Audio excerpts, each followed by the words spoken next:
I really hope this doesn't overwhelm anybody, but for about the first year of their life, do I want you to hold a routine like this? And lucky for you, in my bio, I have a new puppy guide for sale that literally goes over their entire first year of training, and I do cover age-specific routines. This is just an example of the 8 to 10-week-old routine.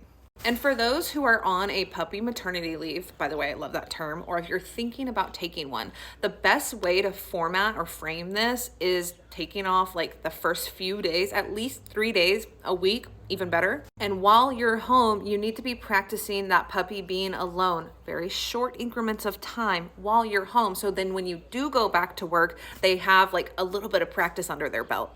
Up until they are 4-5 months old, they cannot be left alone longer than 4-5 hours, especially younger ones. So you have to make it a point to come home halfway through your shift. Let's say your shift is 8 hours. That's too long, okay? It's really, really long for a little puppy.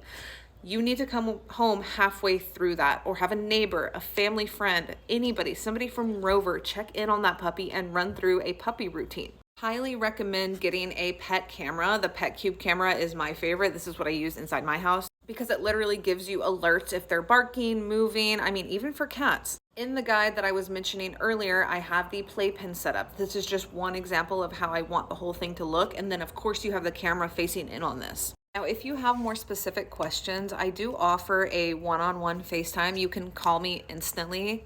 It's actually through this company called PopCall, so it is $4 per minute, but we usually get through them like pretty fast. I would say the majority of people who call me through here is people who are taking time off of work and who need to go back to work and are wondering like what to do and how to transition. And I'll give you the biggest tidbit that I've learned from these calls, which is you need to be practicing alone time when you are home or taking that puppy maternity leave. Don't overdo it, but when that puppy does go to sleep, walk out of the room, okay? And mind you, please have patience. These puppies are used to being with their litter, with their mom, and this is the first time they're ever alone. So check out my Amazon storefront. I have so many things that can help you in the crate training section, the Huggy Pup, which is that little thing where you put like a hot little water bottle in there and it makes the puppy feel like they're not alone. All the goodies are in my Amazon.